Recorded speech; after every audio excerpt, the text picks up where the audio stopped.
Good day, ladies and gentlemen. Thank you so much for making time to join us. This is Sound Candid Talk Open Forum Political Discussion Show, the show that gives you an opportunity to air what you feel and think about the latest development on our political front. Well, our country is in a dilemma at the moment. Things seem not to be going the way for the current government, and the excesses they are resorting to is a time bomb that may just spark off what is feared by most of us by reason of the country being plunged into chaos. Well, the latest is the former Kakamega Senator Cleopas Malala, who is the script writer of the contentious, controversial play, A Cause of War, performed by Butere girls, after getting green light from the courts that they should go on and perform on the national level. He's now behind bars for the same, and no clear reason for his arrest. It appears if anything is not going the way of the government, you will be arrested just like it was in the past. So what's cooking with the William Ruto administration? Are we now back fully into the Moi era, where special branch will visit you, you disappear, or special branch will visit you to stop you from going to court or stop you from going to perform whatever it is that you need to perform?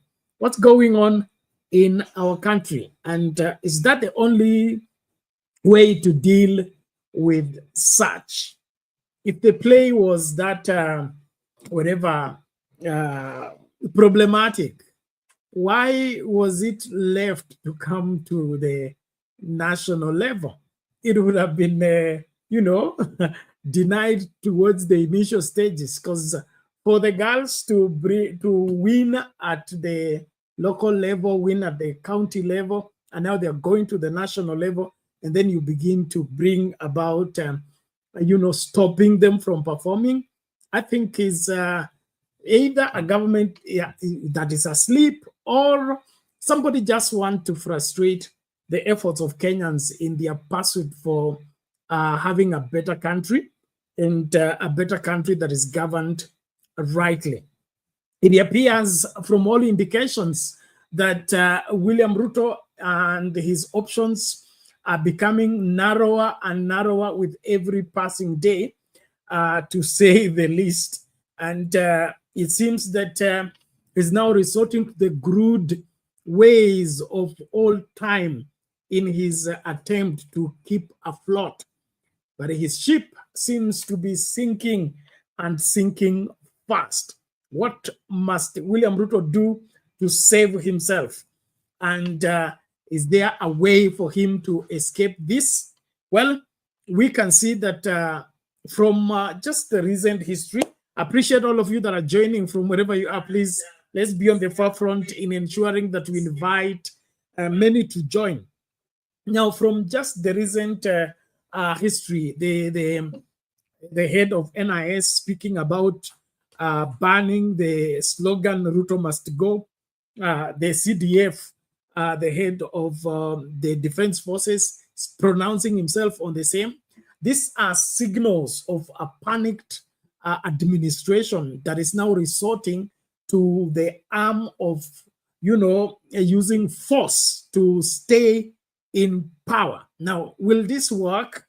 And then, of course, now after those two pronouncements that are very, you would say questionable, because those are security apparatus. They are not supposed to participate into the political discourse. How come they're making political pronouncement? So while the Kenyans are still wondering about this, there are other two, drunken, we call them what, horses. That is the Gachagua and the Muturi. manifestations, or rather revelations, are now, putting Kenyans into the proper light. Everything they feared is being confirmed. And with that going on, and now this play about Zakayo must go, then we can tie all those things together and be able to conclude that the panic at State House and the panic at the Ruto administration is enormous. And I think in the attempt to contain it, they are making further wrong moves. And that's why I wonder where these advices are coming from and why they are resorting into the cheap fighting of the messenger, while the message is out there and everybody knows that William Ruto and his administration have not done much in terms of helping Kenyans to enjoy what they are what is rightfully theirs constitutionally. Well, as we start this conversation, I need you on board. Please make use of the link I've put in the comment section to join into the wherever the discourse and give your view about all this. In my opinion, let the constitution lead the country. Let the rule of law prevail, not this aspect of trying to cajole and twist and bend people's hands to cause them to do what you wish, other than what is constitutional and what is valid based on the Bill of Rights as well. And so I really want us to dive deep into the same. And don't forget the Gachagua Russia fertilizer bombshell seems to put the administration, or rather the Ruto leadership, on defense again. And this doesn't come as a surprise, because Raila Odinga had raised this while the fertilizer had just arrived. And now Gachagua giving more light on the same, on what actually transpired, that the free fertilizer was given to the government. The government gave to the manufacturer to repackage it and improve on it or adjust it. Then after the adjustment, the manufacturer did not hand over the free fertilizer, but sold it to the government, and the government in its part sold it to the farmers, meaning the government is dealing even on grants that are given by international bodies, that we receive things freely, but we sell them instead. What is this that is at play here? Is it that Gachagua is just angry with Ruto and he wants to say whatever he wishes, or there is some truth in this? And if there is truth in this, can William Ruto survive that there are two people right in the midst of his administration testing to the corruption and the fears that Kenyans have been having? Will William Ruto find an explanation out of this, or he's doomed? We need to know what you think, and as you express yourself. So be on the lookout to join into the discourse. We are live on Sound Candy Talk YouTube channel, Sound Candy Talk Live YouTube channel, as well as Facebook and TikTok. Mahala popote unatupata, tafadhali tuambie ni wapi hapo kwa comment tu, na kama unatupata kwa njia iliyo mufti ama kuna mushkili, pia utueleze, tutaweza kurekebisha. Nairobi kuna mvua, na hiyo ikifika basi unajua Wandai na stima yake wanaanza kutuchezea. Kwa hivyo naomba tafadhali fanya hima kuwahi kwa studio tukaongee kabla mabadiliko yaanze kutokea, ambayo yanaweza kuwa kinyume na kile ambacho tunafanya. Lakini cha muhimu hapa ni kuangazia masuala haya. Huku kuna Gachagua anasema fertilizer iko vile baba alisema, ilikuwa ni ya free, lakini serikali ikafanya nini? Ikafanya biashara nayo. Haya, hiyo ikiwa hivyo, Malala huyo ambaye ni mwalimu kabla akuwe senator ama kuwe mwanasiasa, so alikuwa anaongoza hiyo masuala ya drama. Sasa hivi ameandika hiyo play inaitwa Echoes of War, na sasa serikali inataka kuzuia au waigizaji kutekeleza hiyo jukumu lao la sanaa ambayo inapaswa kuonyesha tunakaaje kama katika nchi. So tuanze na hiyo story ya Malala tunapoendelea na mjadala, lakini usitazame kipindi peke yako, tafadhali karibisha mtu tumakinike kwa pamoja. Let's start with the drama of the arrest of Cleopas Malala. Okay, Shege. We're going to begin with live pictures right now. You're going to be seeing these pictures out of Nakuru. A school play entitled Echoes of War by Butere Girls High School in Kakamega County is at the heart of an unfolding nighttime drama in Rongai in Nakuru County. Police have surrounded playwright Cleopas Malala's vehicle to stop him from accessing Kirobon Girls High School, where he intended to oversee rehearsals for the play, which is meant to be performed Thursday at Lions Primary School in Nakuru, where the 63rd annual Kenya National Drama Festivals are taking place. We are now joined by Marianne Nyambura from Nakuru. What is the drama all about, Marianne? There's a lot of tear gas being thrown around. Marianne probably can't get to us right now. We'll get to her when we can. But a lot of tear gas, police throwing at the scene. It's drama. Check out those pictures. Lots of drama. Take a look.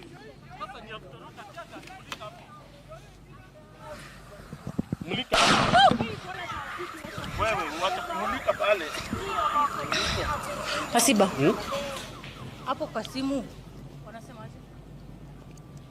And the journalists who are there, who are live, police are tossing tear gas, lobbing tear gas at them to prevent them from filming the scenes behind this play, Echoes of War.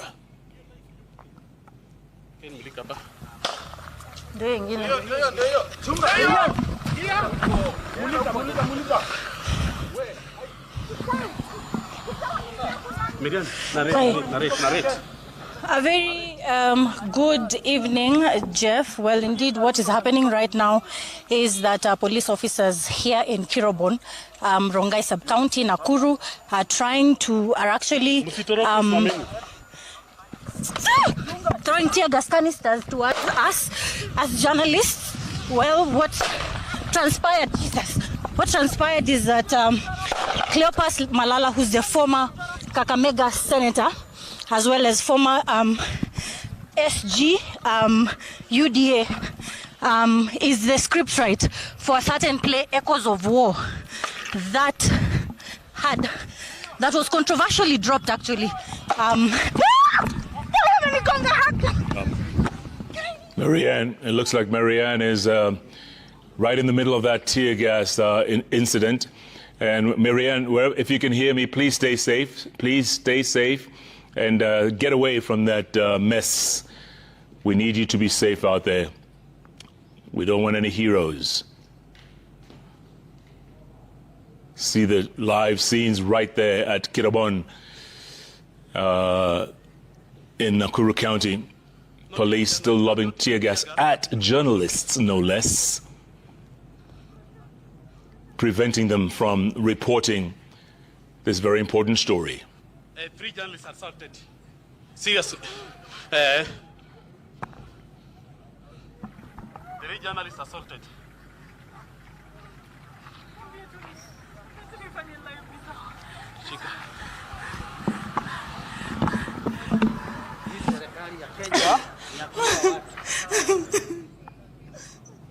Stay safe, Marianne. If you can hear me, stay safe. Get out of there if you can.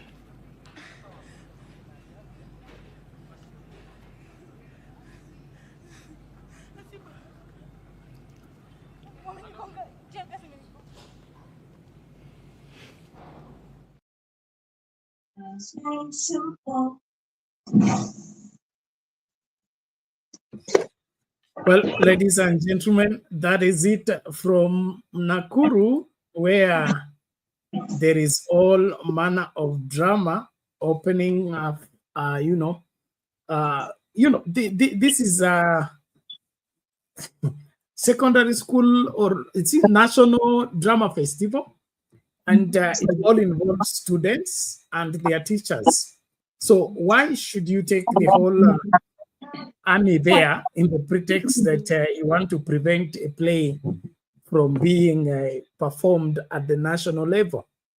Look at the kind of force that is being unleashed on the journalists for reporting what's happening. I mean, has now Malala become a terrorist that is invaded in the night and all of it, that he cannot preside over a rehearsal of a play? Tunarudi nyuma ama tunakwenda mbele? Nashukuru, naona mzee Jakindu ashaingia. Vipi dadi? Sana Bernard. Salama sana Bernard. Hujambo? Si jambo. Karibu, wewe ndio mhubiri wa ukoloni mambo leo. Bernard, nikikwambia kwamba hakuna kitu tunasema eti tuko na demokrasi, sijui tuko na uhuru. Hakuna. Sisi wote ni wakoloni. Jomo Kenyatta alikuwa na serikali kama hii.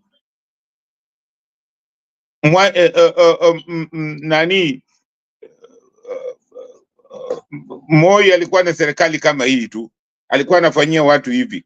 Kibaki the same, Uhuru juzi the same, Ruto the same. Sasa nikisema kwamba watu wetu sisi wa Kenya hatujui maana ya uhuru, tuko tu busy na tuko tu tunajishughulisha na ukabila, ni kabila langu, na unasahau kwamba tuko chini ya ukoloni. Hawa ni wakoloni. Ni kwamba ile tu hakuna rangi ndio imetoka. Kwa sababu unaweza kuniambia ni kitu gani ambayo hawa watu hawatufanyii vile, kitu gani wazungu walikuwa wanafanya hawa watufanyii?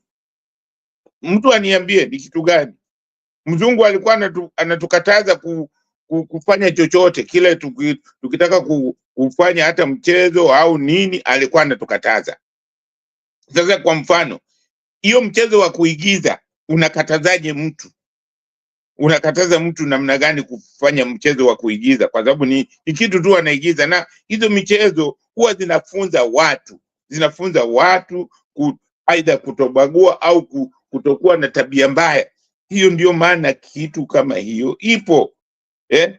Hizi sinema saa zingine tunaenda kuziona. Tuliona sinema ya Steve Biko. Ilikuwa ni wakoloni walikuwa wananani watu. Tumeona sinema nyingi. Hata vile wa Amerika wale weusi walikuwa wanafanyiwa. Hata Kenya tumeona vile wazungu walikuwa wanatufanyia. Kwa nini hiyo hatuwezi Malala hawezi kuachwa aonyeshe hiyo mchezo? Maana mchezo wa kuigiza si kitu kama kweli ninyi ni watu huru, unawezaje kukataza mtu? Na mtu nasema demokrasia unamkataza mtu namna gani?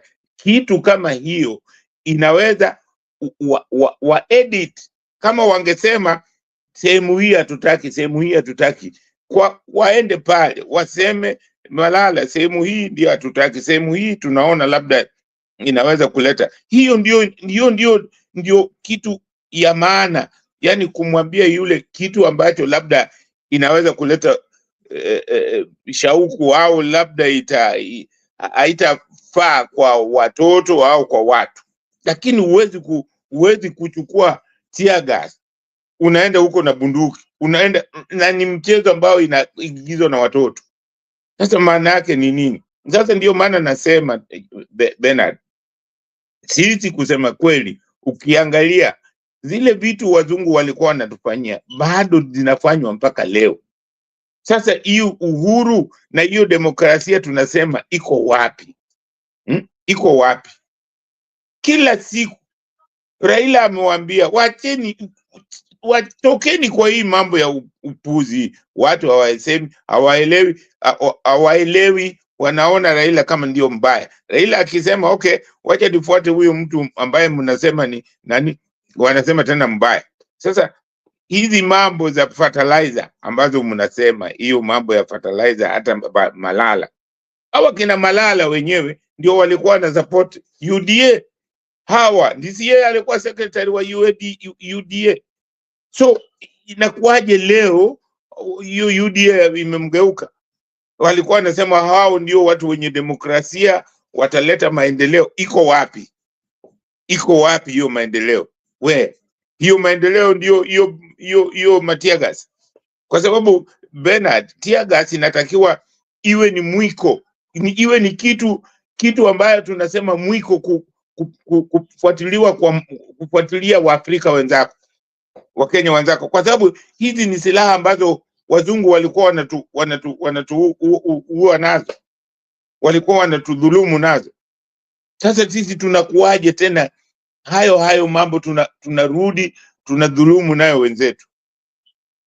Sasa hiyo ni kusema kwamba sisi hata tukisema demokrasi hatujui maana ya demokrasi, hata tukisema utawala hatujui maana ya kujitawala, hatujui. Ndio maana nilikuwa nasema hizi hata ma constitution tunafuata ma constitution ambayo hatujui maana yake, hatujui zinafanywa nini, hatujui ni za nini, kwa sababu ziko tu pale kama makaratasi au vitabu, lakini hakuna mtu anazifuata, kwa sababu demokrasia kama hiyo yetu inamkubalia mtu yoyote kusema chochote au kufanya mchezo wowote. Kama serikali haipendi, inatakiwa ifanye editing.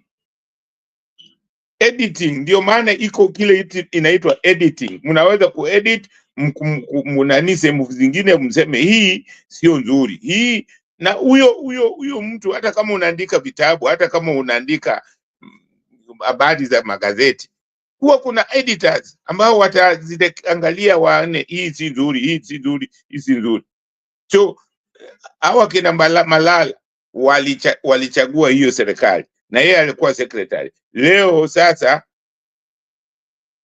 imekuwa, ndio maana unikisema hawa watu ni wanafiki, mnasema Jakindu Bey narudia kwa sababu vitu ambavyo wanafanya, wanaambiwa hawa watu ni wabaya, hii kitu ni kibaya, wewe mwenyewe unasema hapana ni kizuri. Alafu sasa hiyo mkuki ikikuchoma, wakati unachoma nayo nguruwe ni safi, lakini sasa hiyo mkuki ikikuchoma unaanza kulia, kupiga mayowe. Kwa sababu ngoja tu niseme hata ya Gachagua, Bernard. Gachagua sahi anatuambia mambo ya mbolea. Atatuambiaje mambo ya mbolea? Yeye Gachagua alikuwa ana defend hiyo mambo ya mbolea. Na hiyo mambo ya mbolea ukiangalia ni kwamba inaongozwa na wezi. Na hata Gachagua mwenyewe ni mwizi, ambayo yeye mwenyewe alipatikana na pesa ambazo hazikuwa zinafaa, lakini si alirudishiwa hiyo pesa na huyo mwenzake. So inakuwa ni vigumu sana hawa watu kuamini hayo mambo ambayo wanasema ni ukweli kabisa. Ni ukweli kwamba walifanya nini? Waliiba. Kwa sababu ukiangalia kwamba tunaletewa msaada, alafu hiyo msaada tena unauzia wananchi, hiyo sasa maana yake nini? Unauzia kwanza, anauziwa mtu hapa middleman, alafu middleman hiyo anauzia serikali inauzia wananchi. Sasa hiyo ni wizi mtupu. Unaiba raia wenzako, raia wako ambao unatakiwa walinde, kitu wamepewa bure, alafu tena unaiba. Sasa hiyo maana yake ni nini?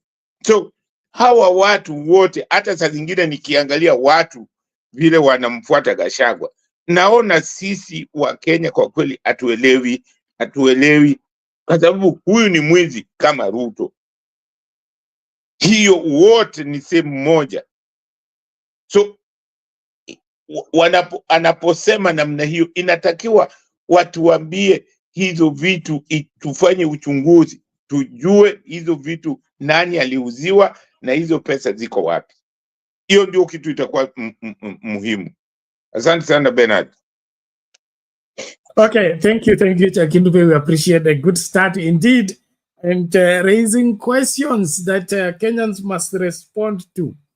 Tuko katika ukoloni mambo leo, yani tumekataa kabisa kuokolewa na dhana ya zamani ambazo hazifai ikifika kwa masuala ya utawala.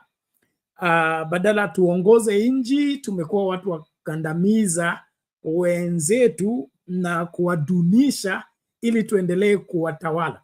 Na kwangu mimi naelewa leadership ni ile hali ya kuongoza na kuchochea nchi ikafanikiwe katika mambo ambayo si ya kawaida, lakini inaonekana tunapenda sana mambo ya baki vile alikuwa ama yarudi kule tumetoka pasipo kwenda na kusonga mbele.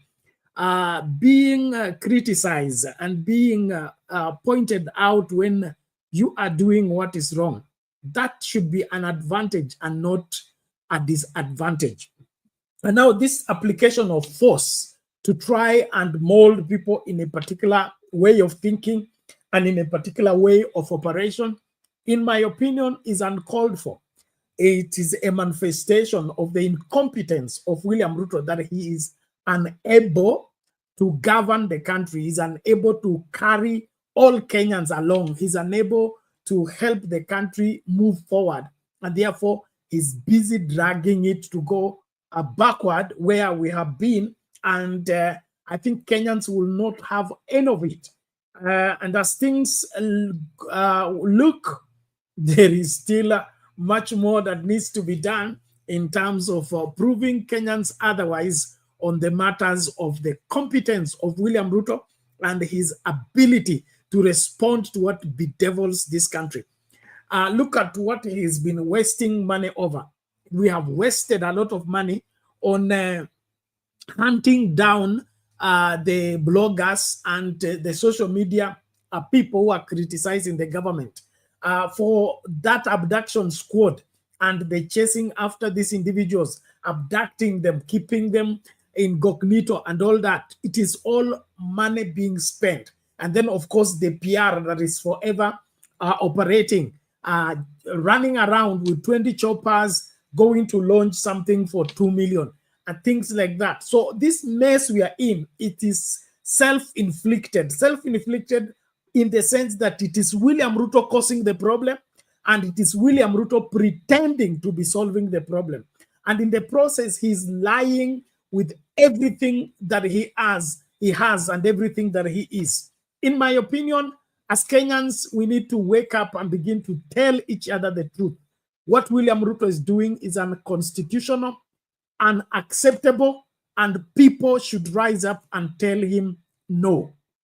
We cannot go back to the dark days when people were disappearing, and then, of course, the government was operating by force in everything. They want to force education.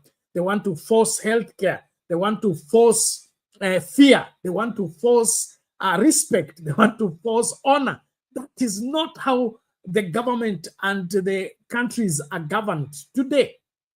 We must change tag if we want to have better results. So we'll still go back on that same Malala story, and then we look into the Mombasa demolition by the army. I understand one person's life was lost in the building beginning to sink, but now that has been put to rest after the army successfully brought down the building, safeguarding the other buildings that were adjacent to the same. So this Cleopas Malala's story is not going.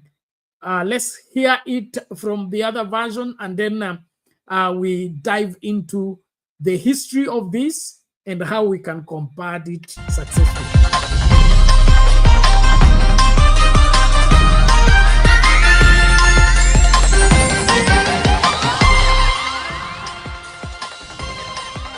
Once again, thank you for making time. Join us till the tail end of the broadcast. Joining us on sign language interpretation is Meresha Owiti, and I'm Jesse Rogers. Let's kickstart the broadcast with a breaking story now. And police in Nakuru are currently holding former Senator Cleopas Malala as he tried to visit Butere Girl students performing at the ongoing National Drama Festivals.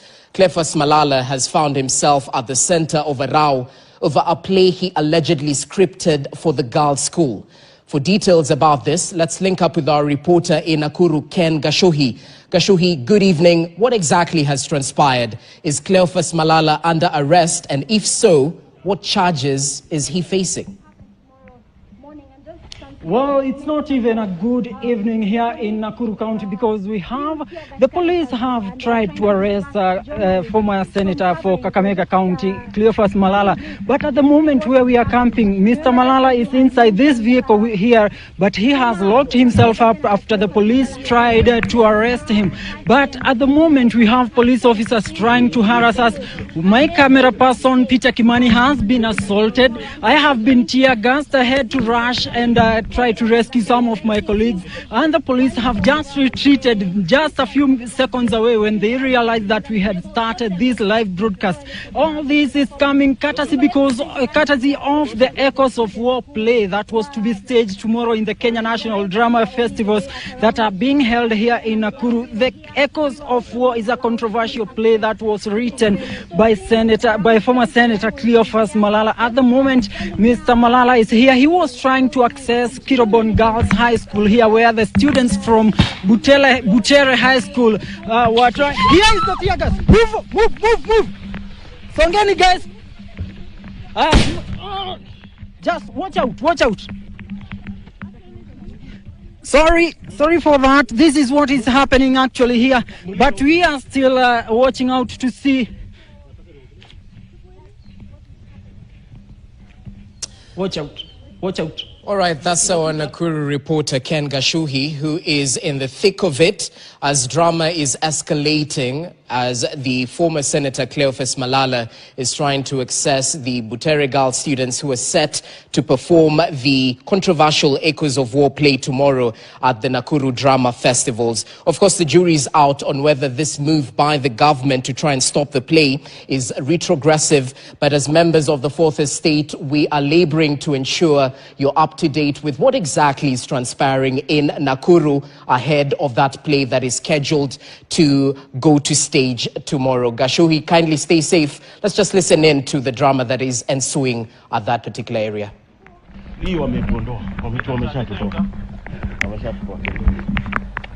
Just as you can see, the police are trying to get us away from the scene where Senator Malala is currently holed up. He is being surrounded by at least 7 police vehicles and dozens of police officers who are still trying to get to arrest him. Actually, they have not stated which crime he has committed, but they are trying their way best to ensure that he does not leave the school premises. But still, we are still waiting to see what will be developing here in the next few minutes, because we have seen some of them starting their vehicles. Okay, Gashuhi, kindly stay safe as you labor to bring us up to speed with the very latest that is transpiring in Nakuru in the backdrop of the drama festivals that are being held in Nakuru County. This whole fracas is ensuing since it is alleged that the former Senator Cleopas Malala allegedly scripted that play, which is touching on the Gen Z protest and some of the issues that played out last year following the finance bill. We'll definitely keep you updated if the Butere Girls students will be able to perform tomorrow, because they were scheduled to perform tomorrow morning at the Nakuru Drama Festivals. Let's shift focus now. The country is still reeling from shock after 2 female members of parliament were caught on camera.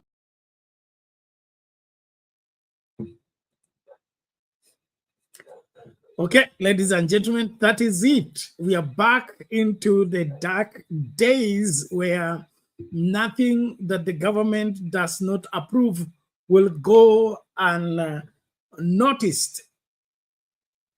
27 vehicles, that is taxpayers' money, all of it going to arrest your former Secretary General in a school compound where students are camping and there is tear gas being lobbied everywhere. What is this? I mean, don't we have a sense of responsibility? What crime is this that you unleash 7 police vehicles, a contingent of police officers to go and arrest 1 person? Doesn't that even in itself show that we are a weak government and we are a weak country? That arresting one former Secretary General, we unleash a whole police force and 7 vehicles. What is this? Jakindu Bay. Hii ndio vile serikali inafanya kazi kweli? Hiyo Bernard, unaona tu hiyo ni uko hakuna unajua, unasema eti tunarudi nyuma, eti tunarudi darkness. Siku gani tulikuwa kwa mwanga? Lini? Niambie hizi lini hiyo tulikuwa kwa mwanga. Nijue. Kwa sababu labda mimi sija, maana yake mimi sioni siku tumekuwa kwa mwanga. Tuko tu kwa giza. Tunakaaga tu, tumevumilia tu hiyo giza.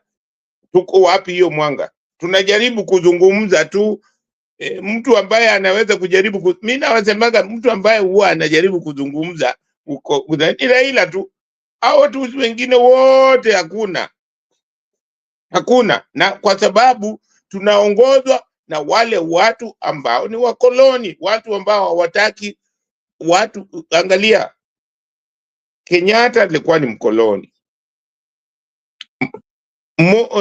Moi alikuwa mkoloni, Kibaki alikuwa mkoloni. Watu wanamsifu, Kibaki alileta sijui alileta bodaboda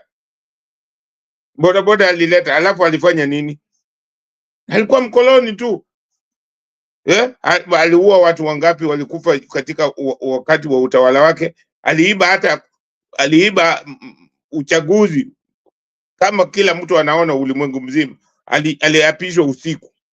Huyo ndio mtu watu wanamsifu bure kabisa. Uhuru Musando wameua pale. Hiyo kweli tulikuwa wapi? Tukiwaambia Wakenya tuchague watu ambao wanataka mabadiliko, watu ambao wamepigania mabadiliko, hawataki, wanataka kuchagua wale ambao ni wanaitwa home guards, ndio wanataka kuchagua. Sasa kama unachagua wale watu ambao wanapenda hizo serikali za kugandamiza, Wakenya tutaendelea namna gani? Tukiwaambia tuchagueni watu ambao ni watu ambao wana yani unaweza kusema wana mapinduzi, watu ambao wanataka tufanye mambo tofauti na vile wakoloni walikuwa wanafanya. Wakenya wanakataa, hawataki, wanataka tu the same watu. Unajua kama hii mambo ya Ruto ni mambo unaweza hata saa zingine unafikiria kama ulie, kwa sababu Ruto waliambiwa, hata Uhuru mwenyewe aliwaambia, jamani, mimi nawasihi huyu jamaa hapana, huyu jamaa msifanye tafadhali. Sasa saa hii wanaona hayo mambo yote. Hawa kina Gachagua walisupport hiyo, walivuruga Uhuru, wakaenda hata wakaua mbuzi zake. Hawa kina Gachagua walienda wakaua mbuzi za Uhuru, kwa sababu Uhuru alikuwa anawaambia msichague huyu jamaa. Sasa hao wanakuja kutuambia, huyu jamaa ameiba, amefanya hivi. Haya mambo walikuwa wanaiba na yeye. Tunakubali hiyo ni mambo ya ukweli, lakini wasiseme kwamba huyo ndiye ameiba peke yake. Waliiba pamoja. Manake huyo angeiba na wao wanaona. Kwa sababu huyu tu amewasukuma nje, amewafuta. Ndio maana sasa wanaona hiyo uchungu. Bernard, ukiachana na bibi yako, mkiachana, kila mmoja atasema ubaya wa mwenzake, hata kama kuna mmoja wao alikuwa mzuri. So hawa jamaa, mimi nasema hawa jamaa, akina Muturi, akina akina Gachagua, wote na Ruto ni sampuli moja. Tunafurahi anatuambia sasa kwamba hii na hii na hii na hii ilikuwa inafanyika. Hiyo ni sawa, lakini asifikirie, kwa maoni yangu, asifikirie eti aseme hivyo ndio sasa tumuone ni mtu mzuri. Hapana, ni mtu mbaya. Kama angekuwa mtu mzuri angejiuzulu. Kama ni mtu alikuwa anataka mabadiliko angeona kwamba nataka mabadiliko, lakini hawa watu ni watu ambao hawataki mabadiliko. Wakiambiwa tuchagueni mtu ambaye, wale watu ambao wanapenda mabadiliko hawataki. Mfano ni mtu mmoja anaitwa Raila, wanamuonea Raila, akiwaambia hii kitu ni mbaya wanasema hapana. Raila akikubali na vile wanasema umetusaliti, na amewasihi. Hata juzi tu hapa aliwapatia 6,000, wanakataa 6,000, wanaenda kwa ya kukopa. It's crazy wa Kenya. Bernard. Yes, sir. Sisi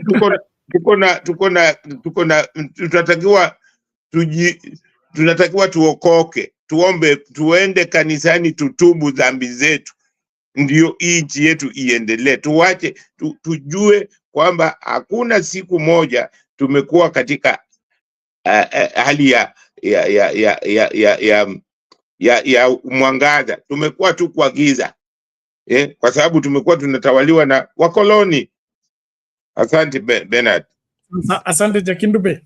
Lakini kifupi tu kabla Lala aingilie, tukisema back to the dark days, najua wewe umekuwa hapa kabla ya ukoloni, kwa serikali ya ukoloni, serikali ya kwanza, serikali ya pili, ya tatu na ya 4 mpaka saa hii tuko kwa ya 5. Na katika hii serikali zote licha ya kuwa kulikuwa na limited space time ya Jomo Kenyatta, limited space hiyo limited space ikafinywa sana wakati wa Moi. Wakati sisi tulikuwa shuleni ilikuwa ni hatia watu watatu kupatikana wakiongea, hata wao wakiongea kuhusu mboga na githeri, mlikuwa mnabebwa juu kwa juu. Yani tukawa na police state ambayo kila mtu alikuwa anaishi kwa hofu, na watu wengi tu wakapotea na kuwawa. Ile of course the Nyayo Chambers, kule whatever, detention without trial and those things. So time ya Kibaki tulikuwa na hayo kiasi, na time ya Uhuru, lakini ile ilikuwa ambayo ni hatari sana ilikuwa time ya Moi. So tukisema kurejea nyuma, we are referring to comparing, not that we were absolutely clean or absolutely free, but ilikuwa afueni kiasi wakati wa Kibaki, then afueni wakati wa Uhuru. Lakini sasa inaonekana hizo freedom zote aswa zile tulikuwa tumepata kwa sababu ya 2010 constitution zote sasa zinafutiliwa mbali. Tunaona kama kwa mfano wakati Uhuru alitaka BBI na Raila na koti ikakataa, Uhuru aliachana naye. Lakini kwa Ruto koti ikikataa, anarudisha hiyo kitu kwa bunge, anashurutisha wabunge wabadilishe vitu, warudishe kotini, koti ikubali. So kuna ile kulazimisha kila kitu ikubalike, hata kama imekwenda kinyume na sheria, wataenda kufanya ukarabati hiyo sheria ifanye kana kwamba inakubalika, ili kile Ruto anataka mpaka Ruto apate. So hapo ndio tunasema hivi, constitution ndio inatawala nchi ama ni mtu? Na kama tunatawaliwa na huyu mtu nia yake ni gani? Kwa sababu ya uongozi ni kulinda watu na kulinda mali ya watu, sio ku terrorize watu. Sasa kama hii wanafunzi wamesafiri, sisi ni wazazi, my daughter is in Nakuru right now, she's performing, okay? So mimi nitakuwa na wasiwasi kwa sababu tear gas is everywhere, police is everywhere, na watoto wa primary na wa secondary wako huko. Itakuwaje kuna serikali ambayo inatumia nguvu kama hiyo katika compound kule, watoto they are camping away from their parents, away from their teachers. They just went with their drama school or teacher or whatever the case.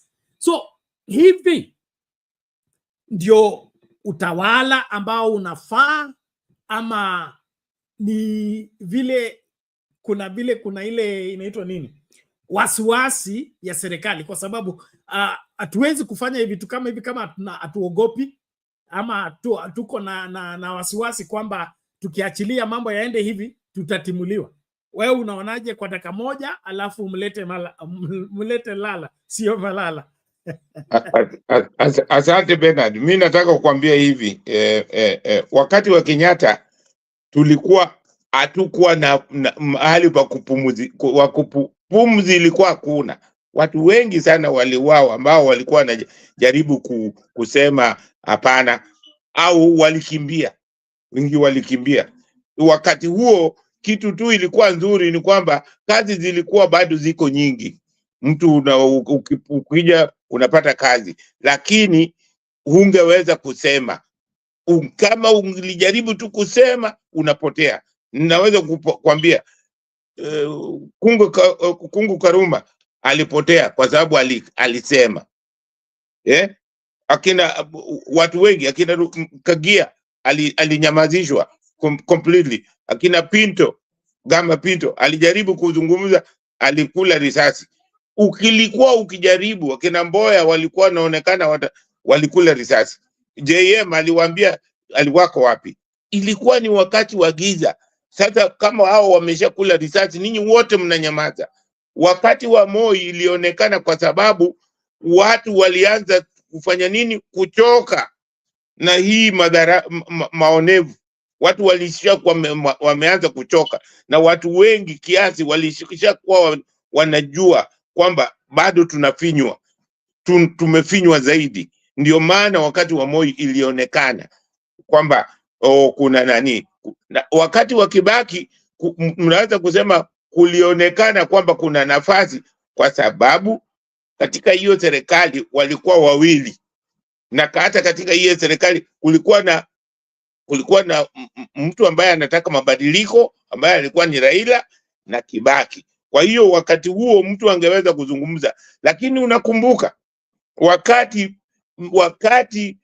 Nation iliandika, sijui ni Standard iliandika juu ya bibi yake, what happened? Kitu gani ilifanyika? Si alistorm hiyo sehemu na akaivuruga, na kitu gani ilifanyika? Hakuchukuliwa hatua yoyote, nothing happened.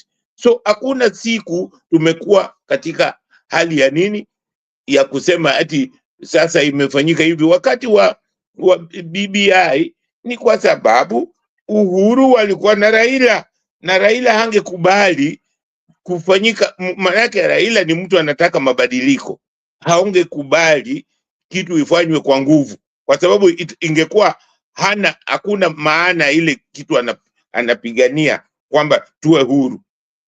Ndio maana hiyo kitu ilifanyika hivyo. Lakini hata wakati wa Uhuru mtu yoyote ambaye alikuwa anajaribu kupinga, uliona Msando aliwawa mchana, sio mchana, hadharani tukiona. Mpaka leo kuna mtu anajua Msando aliwawa kwa nini?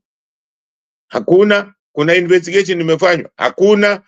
Na wakati wa Uhuru ndio tuliletewa hata zile magari ya kumwagia watu maji ya sumu, kitu ambayo mimi silikuwa sijaona kwa maisha yangu tangu tupate uhuru. Hata wakati wa baba yake hakuleta hiyo, hata wakati wa Moi hakununua hiyo. Hiyo ni vitu zilikuwa South Africa ndio tulikuwa tunaona hizo vitu. So hizo vitu tumenunua kwa sababu ya kunyanyasa watu wetu. Ilinunuliwa na Uhuru na Ruto. So huwezi kuniambia ati kwamba ati tumekuwa na mwangaza. Hakuna. Ni saa zingine watu tu wanakuwa wanavumilia, lakini hatujakuwa na mwangaza, kwa sababu kama tuna uhuru hatuwezi kufanya vitu kama Bernard, vitu kama tear gas. Hizo vitu tulikuwa tunafanywa na wazungu, zinatakiwa ziwe marufuku. Hatuwezi kukubali vitu kama hizo tena zifanywe wa Afrika. Angalia kwa mwalimu, ngumu sana kwa mwalimu hapa jirani, ngumu sana kuona eti gari imenunuliwa ya kumwagia wananchi sumu. Wapi gani? Hata hiyo tear gas, mimi nilikuwa mtoto mdogo, nilikuja kuona tear gas Kenya, ndio niliona kitu inaitwa tear gas. Tanzania sikujua kwamba kuna kitu inaitwa tear gas, kwa sababu ilikuwa hakuna mahali polisi wanakuja kupiga wananchi. Hakuna. So hii ni uhuru gani tunayo? Tuko chini ya giza, isipokuwa sisi wa Kenya hatujui maana ya kuwa huru, hatujui. Na hiyo ndio kitu inatakiwa tujue, kwamba ndio maana nasema tuchague mtu ambaye anapenda mabadiliko. Wale watu ambao wamepigania mabadiliko, hawa watu ambao tumechagua siku zote, hawa ni watu ambao hawakupenda mabadiliko. Asante sana Bernard. All right, thank you Jakindube. Lala, rejea, naomba ukarejee tu, ungependa kuona kusikiliza wewe unaonaje mambo haya. Naomba tafadhali pia karibisha mtu. Namba ya watazamaji inaendelea kudidimia, naomba tumakinike kushare link ili wengi tu wa join na wakajifunze kutokana na masuala tunayoyazungumza. Sense of responsibility, I keep insisting on that. Serikali inapaswa kuweka mstari wa mbele usalama wa watu, usalama wa wananchi, lakini inaonekana usalama wa wananchi haujapewa kipaumbele. Angalia vile wanahabari wanapigwa na tear gas, wanafurushwa, kuna giza, kuna wanahabari kina dada hapo, kuna wanahabari vijana hapo, wote wanafukuzwa kana kwamba ni hawako katika nchi yao. Ni kipi ambacho kimekwenda mrama na nchi hii mpaka watu wanafanya mambo ambayo hayafai na wanajua hayafai? Kwa nini hamtaki? Kama yale mnafanya ni halali, mbona mtaki wanahabari wapeperushe? Kama hayo mnafanya ni kufuata sheria, mbona tena mnaona haya wakati wanahabari wanasimulia yale ambayo mnatekeleza? Kile ambacho kinaendelea katika nchi hii, naomba kila Mkenya asimame na aseme ukweli. Kama Ruto ameshindwa kuongoza nchi, let him step down. Hata kwa wa kwanza, kuna marais wengi tu wame step down kwa sababu mambo ilikwenda mrama. So there is no laws in that. It's more honorable to do that other than you keeping insisting, and now you're putting our children at risk. You're going to look for one person as if you're looking for a terrorist. 7 vehicles chasing after one man. Come on, let's wake up as Kenyans and do the necessary. This administration needs to be called to order. Thank you very much. Let's hear from Lala. Malala, ndugu yako ako taabani, vipi? Asante Bernard na Jakindube na wenzetu ambao wako huko nyuma. Amjambo. Nimeingia nikaanza kusikia vile mnazungumza, na mimi ningesema change, mabadiliko inakuja kwa njia mbili. The first one ndio mzungumzia Bernard, kwamba Ruto ajiuzulu. Okay? That is a very civilized way. Jakindube has been saying it, and many of us have been saying it. Kama mtu ameshindwa na kazi, anajiuzulu. Kama awezi, anajiuzulu. Na wakati mwingine wanajiuzulu lakini watarudia baadaye. Parliamentarian system has that inbuilt, kwamba mtu anaweza kuacha kwa sababu things are not working well, organization si ifanyi kazi mzuri, lakini atarudia. Okay? In other words, the reset of our system depends on how well the leaders are leading us and how the system is functioning. Okay? Kujiuzulu could simply mean the economy is not doing well.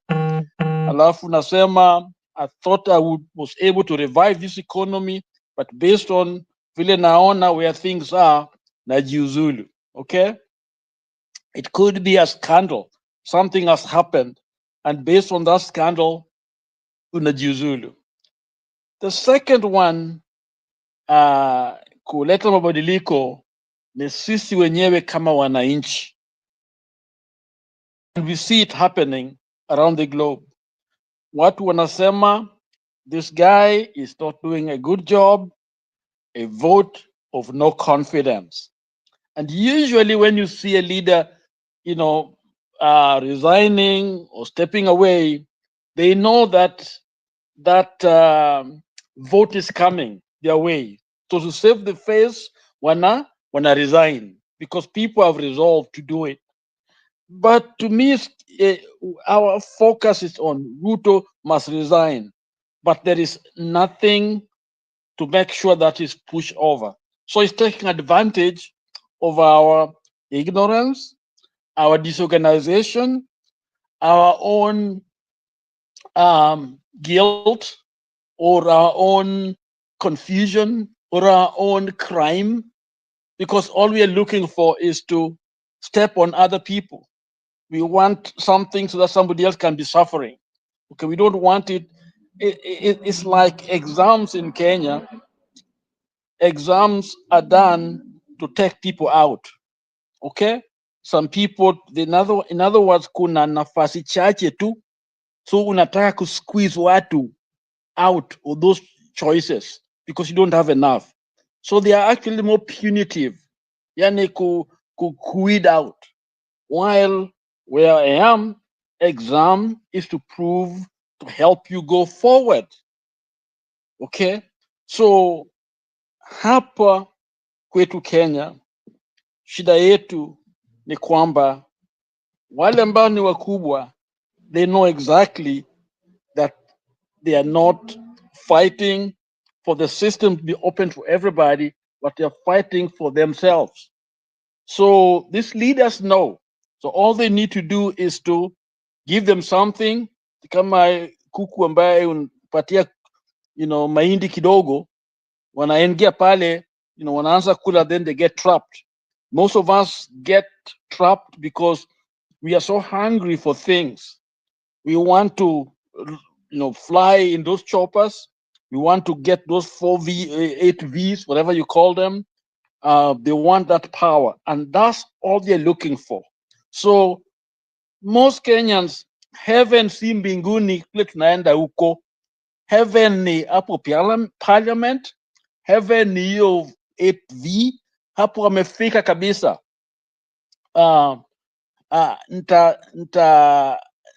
Nitatoa hadithi fulani. Siku zile za slavery days, kulikuwa na mweusi moja alikuwa slave. Hasa alikuwa anafanya huyu mzungu kama slave wake, lakini mzungu alikuwa anampenda sana. Akamwambia, wewe zidi kufanya kazi nzuri, manake ukifanya kazi nzuri, ukizidi kufanya vile unafanya, wewe utafanya nini?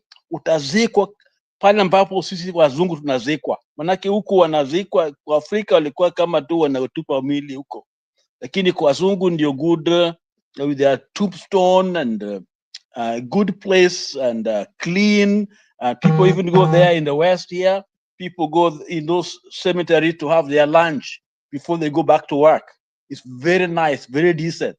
Okay, but the black people who were buried was, crazy. Just dig a grave, weke huko ndani. Sasa huyu mzungu akamwambia huyu slave wake, mtumwa, kwamba ukizidi kufanya kazi nzuri, wewe utakuwa kama wale weusi wengine.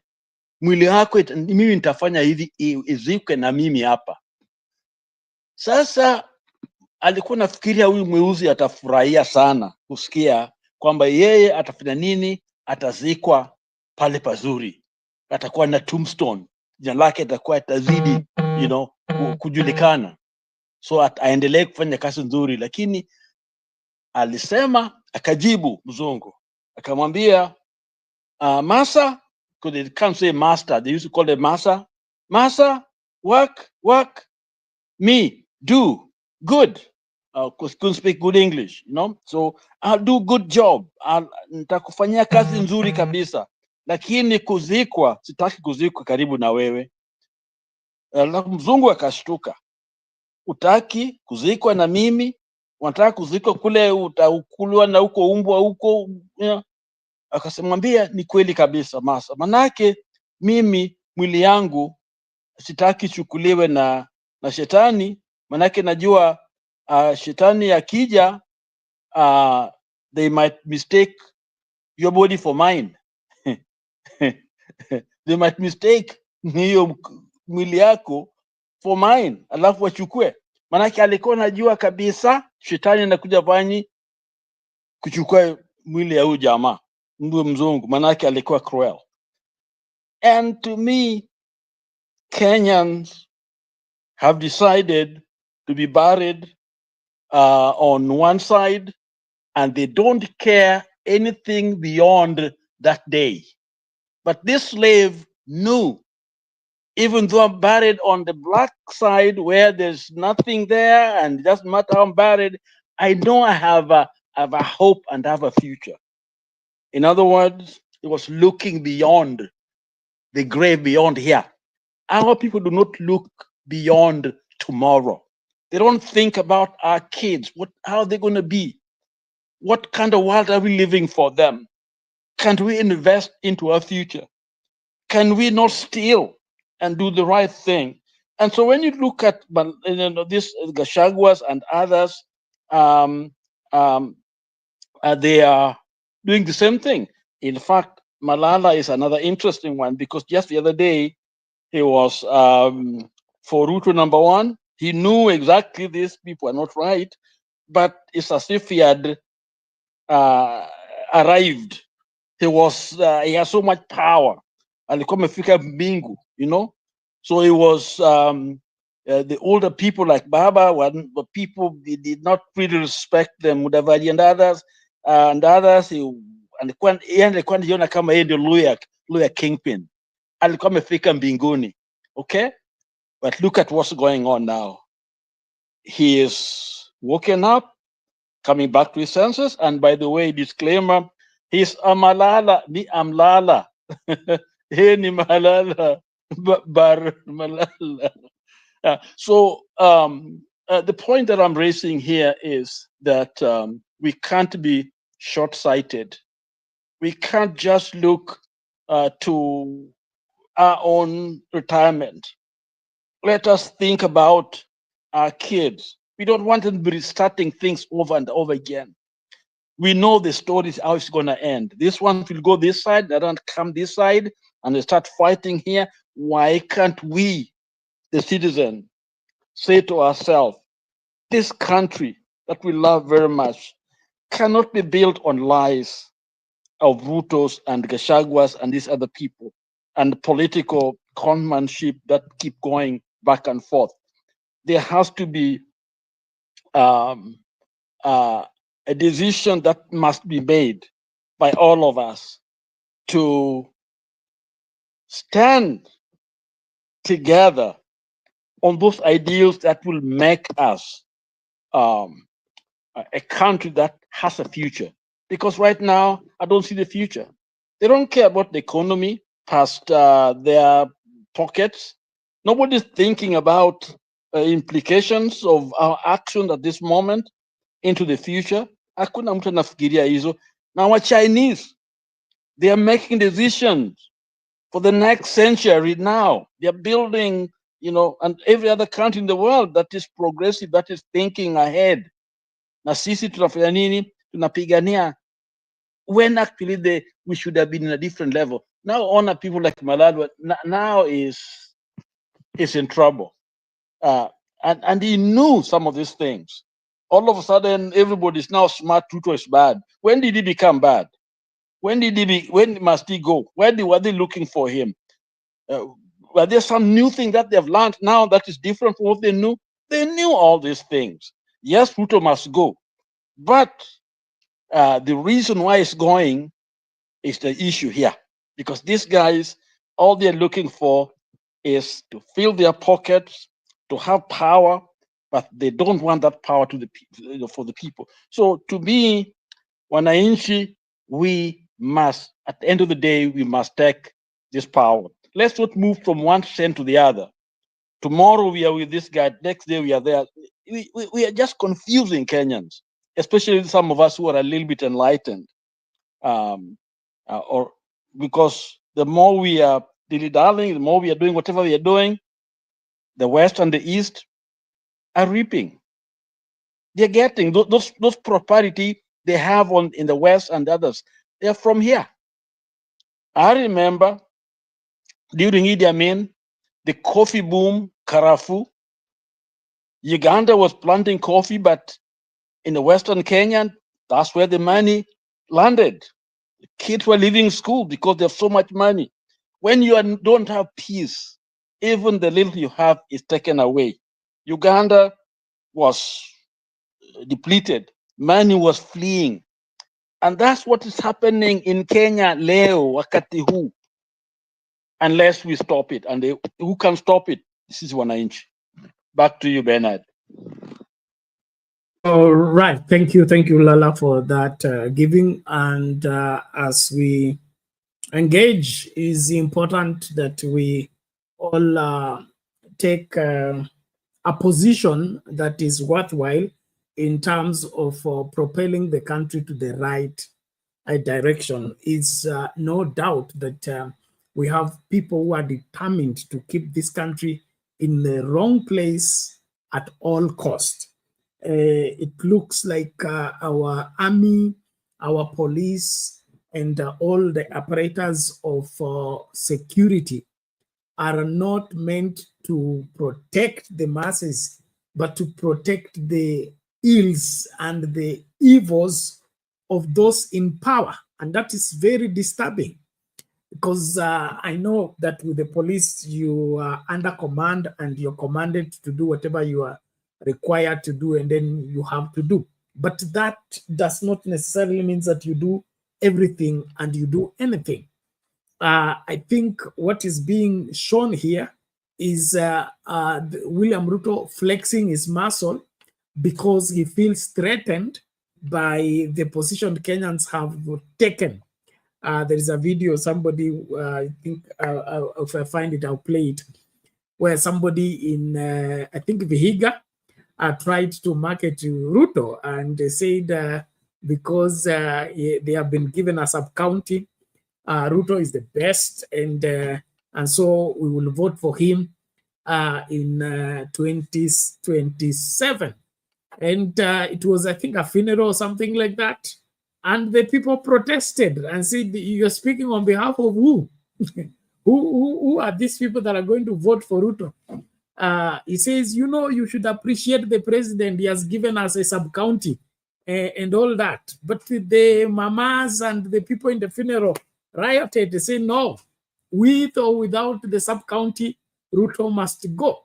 And so what is being seen on the ground is that it appears William Ruto has lost favor with the Kenyans, and he has lost support from his own strongholds. And so he's hanging on the thread. And in his hanging on the thread, he only now has empty threats or wants to stay in power by force. How far can he stay in power by force? Does he have the muscle to force the 50+ million of us under his armpit and ensure that we will adhere to what he wants, no matter what we feel and what we think about what he's doing? Ladies and gentlemen, thank you. As you join, please participate into the poll question. The poll question is simple. We are asking on the issue of fertilizer. Do you think Gachagua's revelations on Russian fertilizer requires a full investigation? The number one choice is yes, Kenyans deserve the truth, 72%. No, it is a political noise, 24%. And then only if backed with solid evidence, 4%. And so it appears here that 24% are thinking that it is political noise and not worth of airtime. But that is it. And we would wish everybody to defend their position. Na kama uko hapa na ungependa kuingia studio ukajadili na sisi, tumia hiyo link, ungie kwa studio ukaseme yako mawili matatu. Na wale wote mnatufuata kwa TikTok, kama una hoja yako, weka hapo kwa comments, tutaweza kushare na Wakenya wenzako ili tukaelewe ni kipi hiki kinachoendelea. Leo hii kumekuwa na drama, sio Nakuru peke yake, kumekuwa na drama nyingine Kirinyaga. wakati mbunge wa Gachagua alikwenda huko kwa matanga, alafu kufika huko kwa matanga ikawa father ama yule anaitwa na padri akasema hapa siasa hapana. Lakini huyo mbunge alipopewa nafasi ya kusalimia wananchi akatibua mambo, na ikawa sasa anachukuliwa juu aonyeshe njia alikotoka. So ningependa tutazame hiyo video alafu turejee kuchambua, kisha tuangazie masuala ya the army. Happy Lala kwa hapa atatuambia kama kile ambacho kimefanyika Mombasa leo kuteremsha jengo kitumia army and explosives kama iko sawa ama sio sawa. Let's hear this first. Kirinyaga drum. Gachagua ndegũbota ukinya guku no waipa mwena family maboye-ini. Ukifanyiwa kazi na mtu hapana, achilia yeye. Wewe umefanyiwa kazi na Mushiru alafu unaachilia yeye. Watoto yake haiko kazi, kwake hakuna stima. Kama umeshindwa na kusaidia cheerleader, unani mwingine unaweza saidia? Acha niwaambie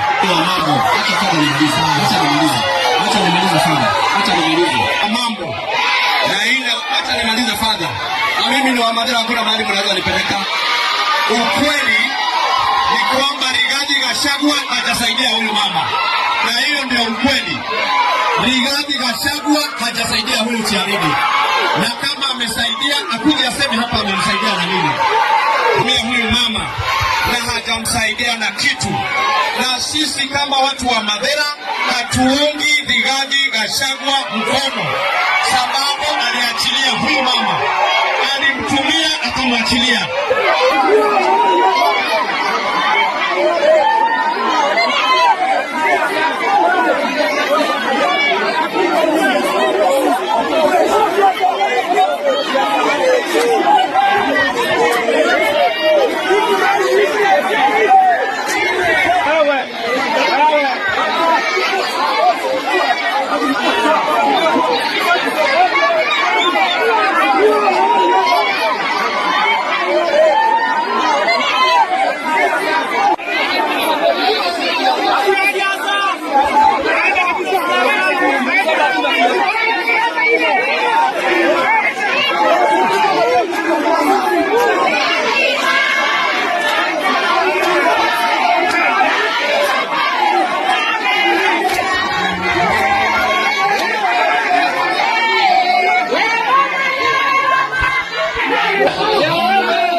Madera hatuungi Rigathi Gachagua mkono, sababu aliachilia huyu mama, alimtumia akamwachilia. Hiyo ndio ukweli. Na sikize, sisi kama watu wa Madera hatuungi msimamo wa Rigathi Gachagua.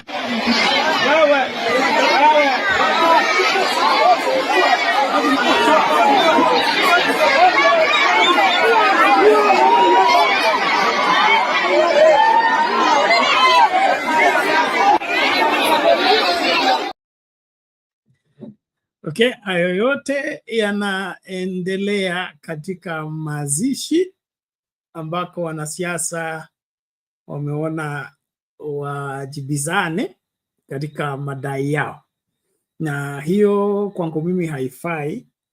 Pili, kama uko na shida na Gachagua, uko na shida na fulani na wewe ndio mbunge wake, mbona usiende ukatatua huko?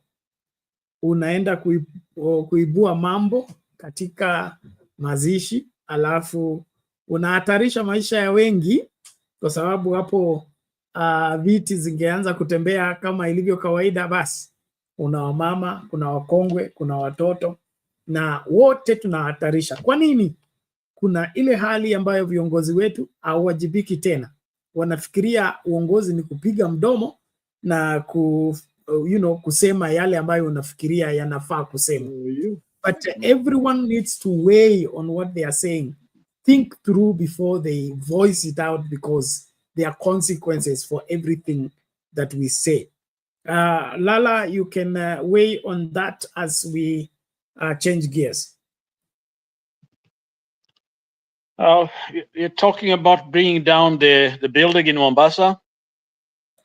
Not yet. This chaos at Kirinyaga over Gachagua, it appears the MP went against what the ground wants, and so he was frog-marched from the funeral. Bernard, I didn't pay a lot of attention on that particular news, but chaos just shows that we have a problem, and the two, Ruto versus Gachagua, contest, which is not good for the country. So I don't know. I don't have much to say. I don't like both of them in terms of what they're doing to our country. I pray that we'll hold it together till the right thing is done, very soon, or as the right things are being done. That's all we can hope for. That by God's grace, we are still held together. We don't want to go Somalia way, people, because when things start going down, they really go bad very quickly. And it's very, very hard, based on the history, to get back to where we can be a nation that is very, very functional in a short time. And we know that for fact. So and that's why I think raising our voices, we need all these voices. Let's not be tired in calling out these people, because clearly Gachagua and Ruto have not, there's really nothing new that they're bringing into the system, especially they're finding an environment where there's not much can be done. Growth or leadership or a functional system depend on the grace. I call it the grace of God, where everything is working together. We saw that with the first Kibaki. We've seen that with Obama when he came to power. Things are working, and that way your leadership can be felt. But right now, whatever's going on, it just shows the chaos. I don't think they know where they're going. Ruto and Gachagua, it's all about themselves, about power. They talk about really, when you hear people start campaigning for 2027 and the rest of the years, then the question is, what are we doing now? What should we be doing now at this moment? So those people have no ideas. They're shameful, and I think we gotta call them out for what they are doing to the country. And of course, we saw the Muranga is sign of confusion. It's just the contest between the two people, and the people are suffering at Wananchi. Yeah, so that's what I would say, about what you shared with us regarding the MP and Gachagua. Mm-hmm. All right, thank you for that. Let me play that Mombasa video, and then you can also weigh on the same. Ladies and gentlemen, kama unakuja studio wai mapema. Kama kutakuja basi tutaanza kufungasha, lakini cha muhimu ni ukweli usemwe na ukweli usimamiwe. Hatuwezi kuwa na inji ya uongo kila mara. Now, in a groundbreaking operation, an 11-story building in Mombasa was brought down in a controlled demolition on Wednesday afternoon, marking a first of its kind in the country. Carried out by the Kenya Defence Forces, the demolition took place at Kilifi Corner after the building, which had begun sinking and tilting last week, posed a significant public safety risk. Tragically, one fatality has been confirmed following the collapse of the first floor a week ago. Now, in response, the county government has suspended the inspectors linked to the project while assuring that Coast General Hospital will reopen on Friday.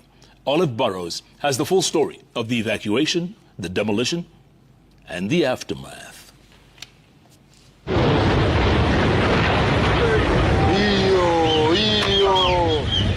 It was a spectacle you were best advised to view from a distance.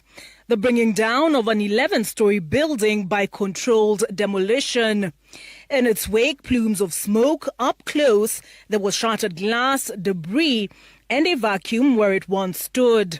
A success in the estimation of the authorities, given no human casualties were reported as a result of the demolition.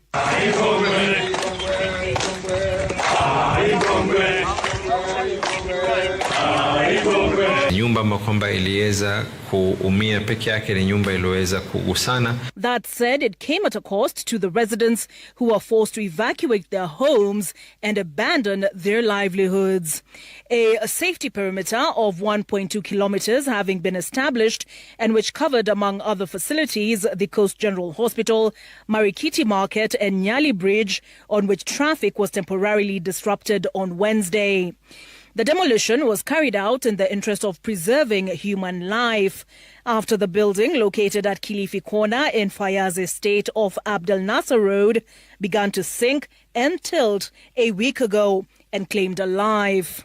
Mwanamume ambaye kwamba jina lake anaitwa Yusuf Ali Abdi alikuwa katika jumba lile, na baada madakika kuingia katika jumba lile ndo jumba likawa lenye kuanguka. Mwanzo county government, police, kila mtu tuendelee, maisha yaendelee mbele bwana. Ukija Nairobi bwana, magorofa zinaanguka juu ya watu na tunatoa maiti. Si jameni, simuone hata hakuna maiti, tushukuru Mungu. But hii mambo ya kushikanisha na nini isikue ni sababu ati mtu amefanya deliberate jameni. So kama nikushikwa niko tayari nishikwe. Nitapambana bwana. While there may not have been fatalities as a result of the demolition, its effects continue to ripple, with livelihoods disrupted, property damaged and families forced out of their homes. If there's any neighbor which we need to talk, if it's really aggrieved or this thing, let us talk in humanitarian, because tayari mandugu zangu wako hospitali. Mtu kama ameumia ni wale developers ambao hawana hatia. A crisis averted, the county government's focus now shifts to those affected by the demolition as the public demands not only answers but accountability. The building had initially been approved for 6 floors, then was extended for 11 floors. There were works that happened in this building without the supervision of an engineer. Then after the project was complete, a soak pit was dug inside the building, compromising the foundation and compromising the soils where the building sits. I don't want any threats from any institution of government. This was not due to structural inadequacy, but rather an unexpected geotechnical shift in the act of God, beyond human foresight and control. Mtu hawezi kuweka milioni 300 karibu imeisha na atangusha. The county governor setting a timeline of 2 weeks for a task force established to investigate the circumstances leading up to the demolition, to make recommendations, with all approvals for building extensions suspended pending verification. The contractor of that particular site, the engineer, the architect, were involved in any other work in Mombasa, stand suspended. All the county government building inspectors, by being entrusted that they're the ones who went to the ground, until the verification is confirmed that what they signed is what is actually on the ground, they are to be sent on compulsory leave. For us to end the issues of collapse, it's important that all people who are culpable are punished. Olive Burrows, Citizen TV. Okay, there you go, ladies and gentlemen. Madai tofauti yanatolewa kuhusu hilo jengo. Mara kulikuwa na kuchimbwa tena, kukawa na interference. Mara the approved building was to be 6-story and now it was grown to 11-story. The owner of the building, whom I'm assuming that former member of parliament for Embakasi South, is now saying it was the shift of the ground underneath the building, which was an act of God and has no human foresight or human control. Lala, what is your take on this? Bernard, there are several areas I like to comment on. The very first one is the fact that a building of that size can continue to go up without proper care, right people making right decisions. That to me actually highlights the problem of corruption in Kenya.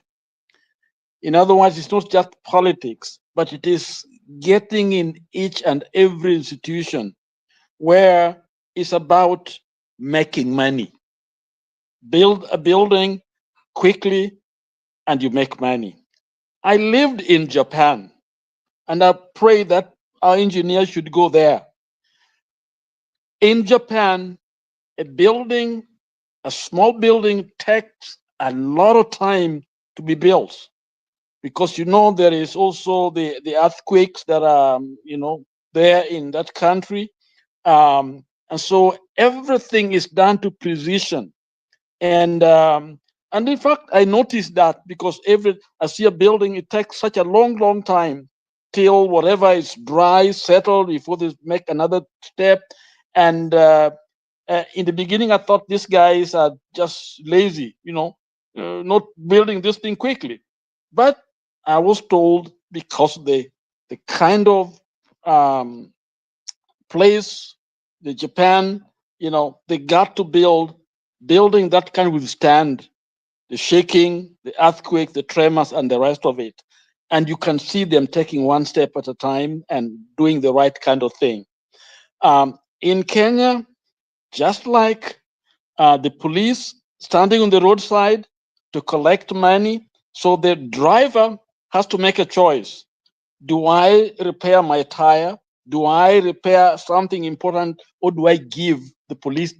Because even if you do it, they will take the money. So a lot of drivers, owners of the vehicles, they choose to give the bribe, which means maisha ya watu iko hatarini. Is really dangerous. And so it is by the grace of God that we don't die on those roads when actually those guys are there to collect money. And the evidence is there because these police officers on the matatus, what they own is unbelievable. And if you do any audit, forensic audit of what people owe, a lot of those guys should have been convicted. But you know what? We don't see, don't ask, don't tell. And now we see it in the building. Okay? So that's one level. Number two, the military is the right organization to do that job. So there I say to the government, they did the right thing. Even in this country, if the military corps engineers, if the military are the one responsible for the bridges, buildings, they actually the standard, organization or unit that makes sure that everything is safe and secure. Okay, so for them to go and do it, I think is okay. And of course, when you do something like that, other buildings would probably get some damage. But if the focus is to make these buildings, strong and making sure that those are infected and made right, then I would no problem. Because what we need is a safe building where you can go and sleep and stay, till tomorrow. And by the way, we talk about tourism. Do you know those are some of the things they look at when they're coming to a country? What are the building codes? Okay, are they well, built? Okay, so these are these are some of the things that can stop, us from, getting a good, income from tourism. A country like Spain, perhaps, has got more tourists than the entire African continent. I think if you do the figures there, because people feel they're safe, they're going there, And of course, these are perceptions that people have, but there are things we can do to improve that perception. So in my mind, the Army Corps engineers are the right people to do such kind of work, but with study. There has to be proper study, not this, in Kenya, we like copying things, but they are fake. You hear of parliament, but the parliament is fake. You hear of elections are fake, they're never true. You hear of exams are fake. I'm a counselor, and I bet some people here who are drunk from Kenya. They're telling me how they stole the exams. Their parents stole for them exams. I bet here I'm listening to this is what really happened. So we are from a country that does not care about standards, about the law, about adherence to the rules, play by the right rules, or play by the rules. And this is the reason why what is going on in Kenya with a building like that, and it's as if we should have learned the way buildings have been falling in Nairobi. We've not. And one time I came over there and I called, I talked to some important guy, and this important guy told me, because I was asking about standards, what is it? In fact, I was being about zoning. And zoning is a process where you make sure that buildings are put in a place where the roads are able to handle the traffic. The building have parking garage, things like that. If there's a disaster, people can be evacuated to the hospital. Things can go on well. But in Kenya, the zoning is abused because if I'm rich, I have money, I will keep on building because I want to make money in that small piece of land. And so you find that congestion. So if there's a major disaster, it is so hard to take you to the hospital because there are no roads, that will take you out. There are no rails. So everything will actually go, I would call it a cardiac arrest, because people don't think in terms of how do we, in case of danger, how do we mitigate the dangers of the disaster, okay? So these are some of the factors that are critical when you look at the way we do things. But at the end of the day, it's the corruption, and they start with the political leadership, because that's at the top of the chain, is political leadership. So if you have con people, if you ever voted because somebody gave you money, if you ever voted because you're from your tribe, you're an enemy of Kenya. You're an enemy of progress. If you take advantage of other Kenyans, then you are just as criminal as Ruto. So you may say Ruto must go. The question is just, you should go. No wonder even the children of Israel, when they left Egypt, nearly all of them did not reach the promised land. Only 2 people, Joshua and Caleb. Even Moses had to die in the wilderness because they would bring pollution to this new land. Some of us, we may have to go before we can get a new brand of people to go in there. The sad thing is that we are poisoning those young people. They are even getting worse because they have nothing to learn from. You may disagree with the colonizers, Wazungu au Makaburu. They were very bad, but there's some things they did well. Professionalism, right person, doing the right job, they did that. Yes, they belittle us. Yes, they were there to the nyaswa sana. That is true. That's the bad side. But there are some things they did right, which I think, I'm sorry to say that some of us will go below the Mzungu. Kaburu, how? We will rank worse than them, especially if you're an African. You benefited, from some of these institutions. And then ukifika huku sasa, you don't care about education, you don't care about standards. You build a building and people die, and you keep on taking it up to make money. That's exactly what happened. This is what is wrong with the country. We may pretend Ruto must go. Yes, Ruto has to go. But also you yourself, Kenyans themselves, must stand on truth and do that which is right. And demand it. Demand it in your neighborhood. Demand it. You should not take anything. Demand it to pay people right. Do the right thing. And I think that's the way to go. Back to you. All right. Thank you. Thank you, Lala. We appreciate following due process, the surest way to get things done and, of course, secure the lives thereof. Kenyans, we need to run away from this attitude and mindset of shortcuts and then the use of money to violate the rules. There is a reason why there is the architect board or whatever, the board of engineers. There is a reason why engineering is a study that everybody needs to go through the entire process. This aspect of going for shortcuts is costing us too much. You saw how that magnificent building came down. All of it because somebody probably did not follow due process and kept on building and building and building without appreciating that there is a due process in ensuring that the foundation, the deeper the foundation determines how high the building will go. You don't just come up and say, I like more stories, so add 1, add 2, add 3, and do that. Let's run away from these shortcuts, especially when it comes to buildings. I will forgive you for every other thing, but please, on the buildings, just go around Nairobi, Eastlands, and all that. You can see there is a standard size of the staircase.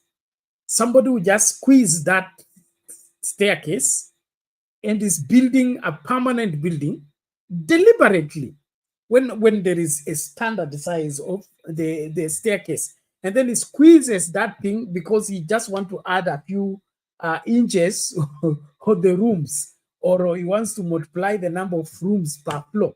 And so he squeezes that particular staircase, and so the navigation to the house is problematic. And it is done when you know you're doing a permanent building. Follow due process, do what is right, and everything will work out. But this aspect of to vunje hii, to lete hii, to toe hii, to fanye hile, to me it's uncalled for, and we should not toy with the same. I really want us to begin to wind up unless I get more people to join. But I think so far we have done justice to the discussion. The issue of the fertilizer is not going anywhere. Probably this is the stroke that will break the camel's back. The William Ruto administration is in bad shape, and just with a little push, we may just succeed in getting William Ruto to go. And so let's remain focused. There is this short clip from Traore I want us to share with us as part of the message to the rest of Africa. And we begin to appreciate this kind of leaders. He's young, he is focused, and he is determined in ensuring that his country does not, continue with business as usual. He's breaking away from the status quo, and he wants a country that is for the people, by the people, and the government officials are the servants of the people. We can't ask for anything more than that.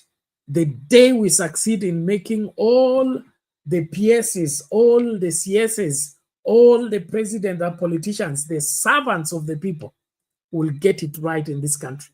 But as long as we're looking up to them as the bosses, as the owner of everything, and as we don't own anything, we continue cultivating and feeding the snake that will swallow us. So Kenyans, let's wake up and say no to bad leadership.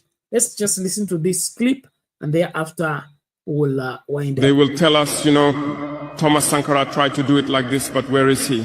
He is dead. The Haitian president, he tried to do it like this. Where is he? He is dead. Gaddafi tried like this. Where is he? He is dead. These are the veiled statements made to us to instill fear. And then we also often see some young people trying to follow in the footsteps in a different way. You can hear them say, such a person ruled like this, he has the sepulchre. Such a person ruled like this, he is in prison. All this to try to scare us, to make us cowards. I think they haven't understood something. When we say the homeland or death, we shall overcome, it's not just a phrase, it has its full meaning. We are not afraid and we will never be afraid. We will continue our struggle.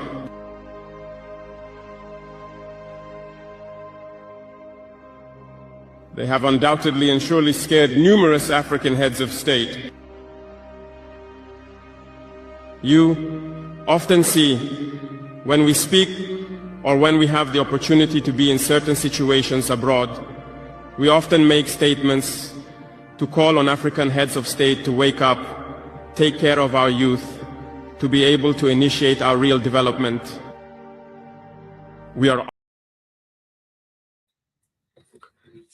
There you go, ladies and gentlemen. When will we get this kind of leadership that is resistant to undue pressure from wrong sources and clearly focused on the well-being of the masses, that in your voice, in your heart, in your passion, is see a country that is free, see a country that is self-reliant, a country that is self-dependent. I think this is what we have lost in Kenya, because in Kenya, we look at government as an opportunity to make yourself rich, as an opportunity to make money.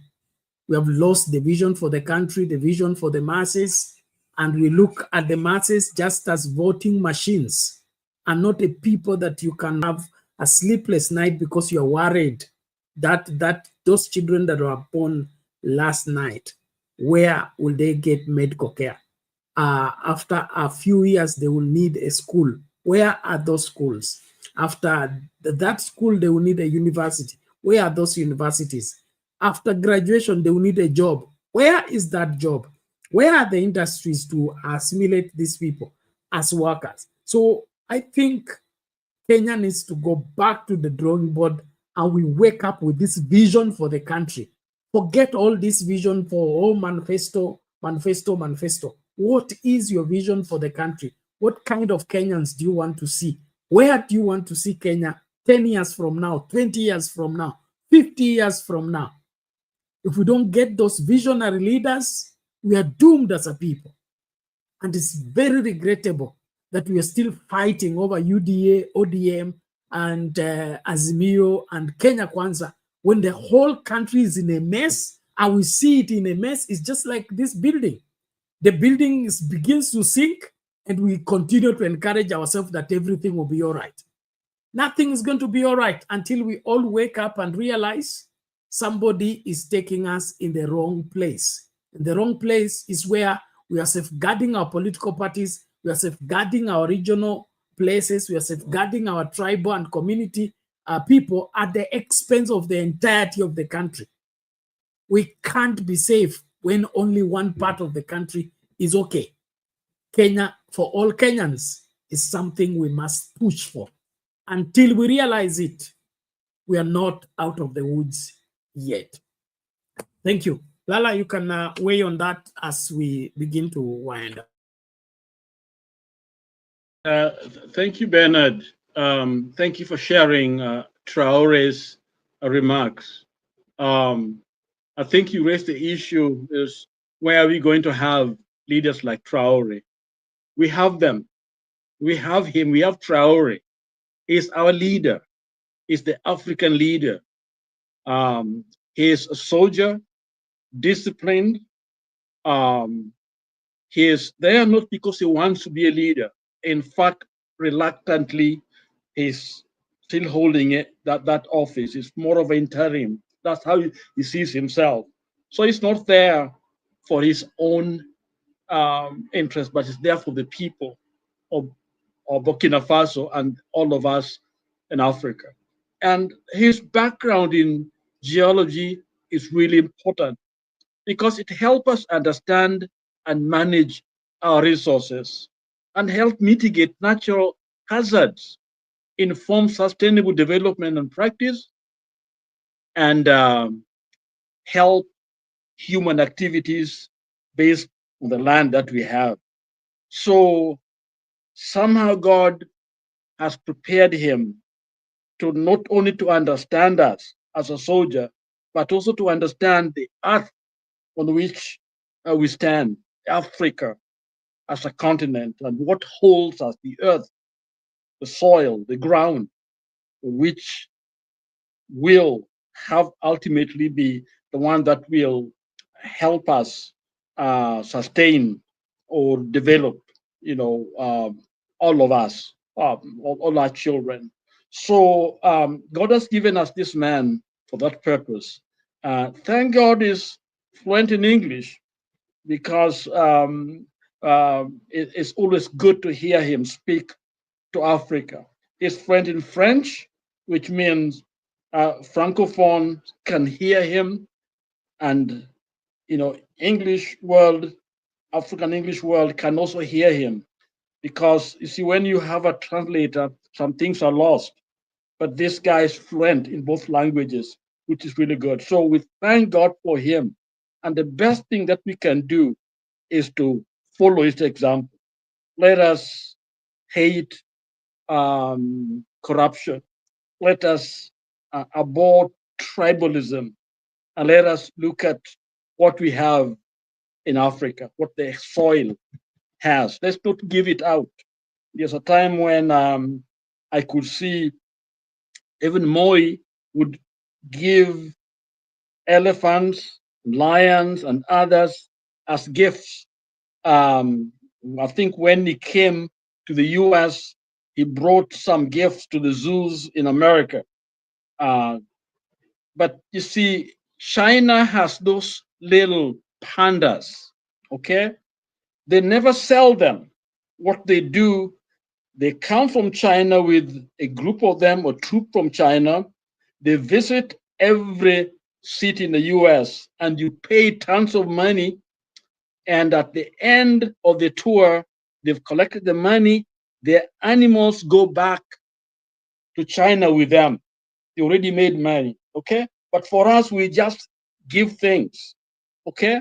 If you go to every small part of the US, you find lions, you find the zoo, or the zebras and all these things. And those don't belong to us. If it was Kenya coming even in Ohio to have a little zoo where Americans can visit and pay the money, and those zoos belong to us, we have young people that we can train to take care of those animals. And so they come as our guests. But you see, what we've done, we give them these animals. So we don't know what we have, the value it has to the world. We only love to give it out. So we are not smart enough. Traore is telling us to do the opposite. So if we can learn from someone like Traore, it's for us to be able to manage our land, and anything that comes out of that land, we keep it. And I'm telling you, it's going to work. A place like Ohio, which is one of the states in the US, Ohio alone, the GDP of Ohio, go check it out. It's bigger than Kenya, Uganda, Tanzania, South Africa, and all those put together, okay? And even Congo, all together, just the GDP of this space. So if we have our own little zoo in Ohio, okay, and Americans come in here, that's enough to finance our education system, create job back home. There is so much that we can do. Instead, we are doing politics of Malalas and Rutos and Gachaguas and the rest of those guys. Okay, so there's a lot of possibilities that we can things that we can invest in to help us. So as we end, I'm an admirer of this young man. He could have been my son. Okay, that's how young he is. But it's not about age, it's about what is upstairs. The wisdom, the knowledge, and brave, and being able to stand, take a step, and stand for something. And that's the way to fight. It's not a time for Africa to fight against Africa. These politicians, the tribals, fight when actually we have such a small economy, so little, so small. It's a time, as I end, when Tyson went to fight. Is I think one of those title fights. I think the price tag was $250 million. That was like 1/10. I mean, it was a quarter of our budget, Kenya total budget at that time. In other words, Tyson could actually offset 1/4 of our economy in one fight. That tells us, that we are still not even anywhere where somebody can notice us, because we don't appear. Only maybe our runners can come up and we see those are Kenyans. But when it comes to financial development and growth and all that, we are way, way below the radar. And we can do it if Kenyans agree, as citizens, to get rid of this small talks, this rotten guys, these people who don't think. If we can show them that we are better, that we are ready, that we can do what it takes to bring Kenya to the place where it should be at this time in history. So thank you all. Let's keep talking and let's keep on doing the right thing. Back to you, Bernard. Asante. Exactly. Thank you, Lala. We appreciate that. And as a people, let's rethink. Let's rethink. This hands off, and this is for those people to do. Attitude must be dropped. Let's shoulder the responsibility of recovering this country. I want to end with sharing Kumekucha's analysis of the situation in the country, just to bring you up to speed. And thereafter, we want to remind us the conversation continues. Please support the channel and ensure that we have enough resources to keep running this place, and of course, keep informing you. And then help us by subscribing, help us by rewatching the show even when it is done. There are those of you who are now joining us when we are closing. So you just give it a minute or so, and then the show will be ready for you to rewatch. And when you find anything worthwhile, share it out to others. There are also other videos we upload. We depend on you. You are our support system. If you fold your hands and do nothing, we continue going down and ending. So please, let's take responsibility. And to change this country, it's just one person at a time, one word at a time, one action at a time. So we don't have to all have explosives everywhere. We just need to focus and keep doing the right thing. About the Malala issue at Nakuru, let's keep our eyes open. And in case you are in Nakuru and the environment, please watch out. Things are not okay with a desperate administration. So watch out. And the girls and the boys that are participating into the drama festival, also be vigilant, keep safe. The journalists as well. We have a delicate country, but by God's grace, we should be able to navigate through this dark corner and emerge on the other side a better people. Learn from all that you can learn from, grow your understanding of the situations, and that is the sure way for us to, tackle life as we should, and of course, profit from the same. Let's hear out what Kumekucha sees on this fact of what's cooking in the Ruto administration.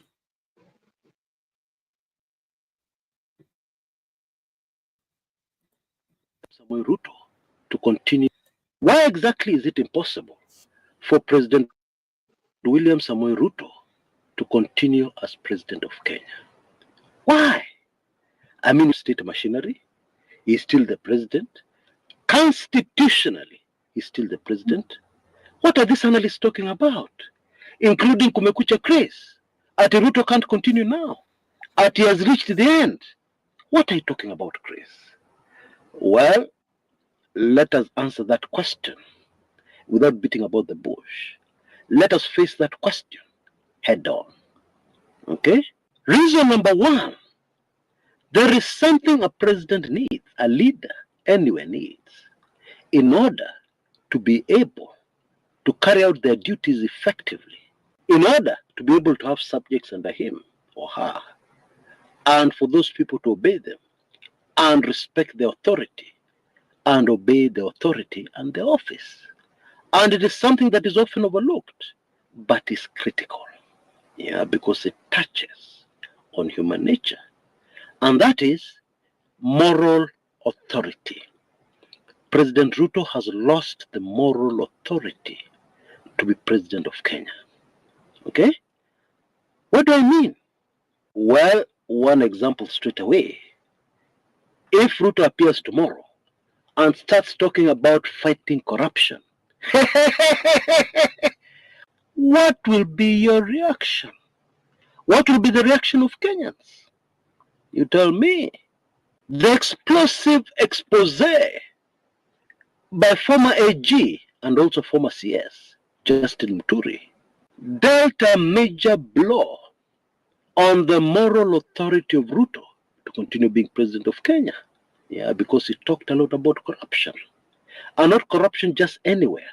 Corruption in the office of the president. In fact, some people are saying State House is a crime scene. That is serious. Oh, it is so serious. More serious than many of us may imagine. Reason number two, by the way, the last reason, is the final straw. But we're going to get to it very soon. Reason number two, and this will be terribly hard for Ruto to deal with. You see, in the expose, in this information that has been given to Kenyans by Rigathi Gachagua and earlier by Bwana Muturi, some of it touches on leaders of the past in Kenya, including immediate former President Uhuru Muigai Kenyatta. Now, you just imagine for a minute, if you're Uhuru Kenyatta, what would you do? Of course, you defend yourself. And what is the best way of defending yourself? The best way of defending yourself is to distance yourself from that scandal. And the only way you can do that is by presenting evidence. I'm sure you get what I'm saying. Of course, admittedly, the other option for a past president is to be able to join the current president so that together they defend themselves. But that would not be the right option in this instance. That would be suicide in this instance, because it is clear to everybody that Ruto is going down. And if you see a ship going down, would you dare want to be on that ship? No. You distance yourself. Therefore, this is going to be a huge challenge to Ruto going forward. And any of his handlers who may still be daydreaming that this crisis, they can get over it. It will be very difficult. Reason number three, and this one is very deadly. Some of the information we have gotten, which also foreign powers have gotten, is that Kenya has been actively involved in the affairs of another nation. Indeed, in an ongoing crisis in Sudan. And to make matters worse, we are now being told that the RSF people, the rebels in that country fighting against the Sudan army, are getting their supply of arms via Kenya, via Mombasa port. Bottom line, this crisis would have been a lot more easy to deal with if it was only local. But when you start touching on other sovereign countries, everything changes, because it means that other powerful nations in the West have a reason to intervene. To intervene to do what? To intervene to stop those arms going to that nation and fueling the conflict, solving that crisis in that nation. And how do you do that? You do that by ensuring that the arms no longer come through Kenya. And how do you do that? You do that by being involved in a regime change. Yeah, you might want to set up a caretaker government in that country. You might want to help to set up a caretaker government in that country. Whatever. But bottom line, it means that more and more countries in the international community will not want to recognize Ruto as president of Kenya. Indeed, if you have been very observant, you'll already have noticed that foreign trips for the president have vanished. Have you asked yourself why? It is because countries find it difficult. Yeah, it's a diplomatic goof to host Ruto. Why? Because of the problems, the shakiness of his government in Kenya. Because if that country hosts Ruto, what will happen tomorrow or whenever a new regime comes into power? They might look at that country as sympathetic to the previous regime. Yeah, and therefore there, hapo, Ruto amechoma kuchoma. He has a huge, huge problem there. And now the final reason, which is the clincher, and it is actually only 3 words. Finance Bill 2025. Hey! You know how somebody can attempt to milk a cow which is already dead? Hey, that is exactly the situation in Kenya with Finance Bill 2025. The economy is dead. Kenyans are struggling. And then the government, which has no money, does not have any other option but to increase taxes, introduce new taxes into a dead economy. And therefore, it is very easy to predict how Kenyans are going to react to any suggestion by this government to increase taxes or to introduce new taxes. Especially after the information we have received from Wamunyoro and Muturi about how people have been looting public funds from public coffers in the country called Kenya. How very senior government officials, the rulers in our country, have been looting motherland Kenya.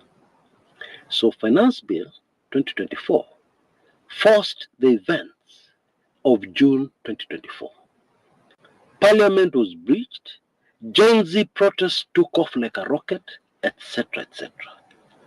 Now Finance Bill 2025. Finance Bill 2025. Hey, let me just leave it there. Hey, let me not say anything more. I know the question on everybody's mind. What will now happen next? Okay? Actually, it is possible to very accurately predict what will happen next, and especially the response of the executive in this matter. You know, I have a special report which is based on information from experts. It lays bare the character of President Ruto and why he behaves the way he does. Yeah? And why there's so many lies involved here. Actually, it's a condition. Yeah? More details in that special report. Okay, it is still available. You can see details on your screens right now. Actually, it is a stack of my most sensitive, highly sensitive videos. It also includes the high-tech assassination of John Pombe Magufuli, former president of Tanzania. This stack of highly sensitive videos, you cannot afford to miss. Okay, so please rush. This offer is there only for a very brief period of time. Use those details you see on the screens right now. Until next time, this is Chris Kumekucha.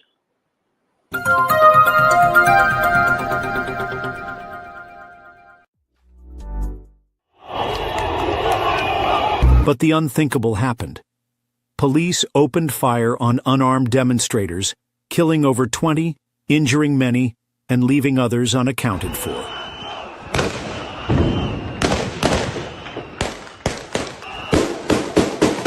Frank was among the victims. Hit by 6 bullets, yet by God's grace, he survived. After a series of life-saving surgeries, Frank can now walk again. But the bullets left a lasting impact. He can no longer perform heavy-duty jobs to support his grandmother.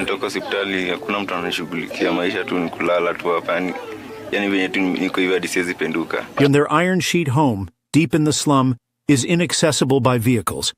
In case of a medical emergency, help is far out of reach. To make matters worse, the slum is plagued by insecurity, with daily cases of muggings and robberies. Despite all these challenges, Frank dreams of finishing his education, learning a trade, and building a better life for his grandmother, the woman who has stood by him through every storm. This is where we need your help. In the short term, we aim to move Frank and his grandmother to a safer home where they can access medical care and live without constant fear. Long term, we want to support Frank in completing his education, learning a profitable skill, and starting a small business. I've faced so much, but I'm still standing. I want to work hard, take care of my grandmother, and make her proud. I just need a chance. You can be the change in Frank's life. Every contribution, big or small, will go a long way in helping this brave young man and his grandmother rebuild their lives. Let's come together and help Frank fulfill his God-given destiny. God bless you. Send your donations to Sound Candid Talk, support Frank Okoth account. The link is in the description below. Together, we can make a difference. Don't forget to subscribe, like, share this video widely, and stay tuned for more inspiring stories on Sound Candid Talk.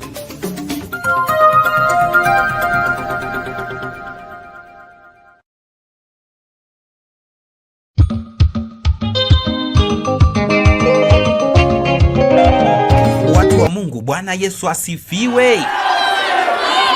Kipindi cha mahubiri kimerudi tena kwa kishindo kwenye Sound Candid Talk. Tunakufundisha, kukuelimisha na kukutia moyo kwenye Daily Bite. Mafundisho kamili ya Biblia kila siku kwenye runinga uipendayo ya Sound Candid Talk.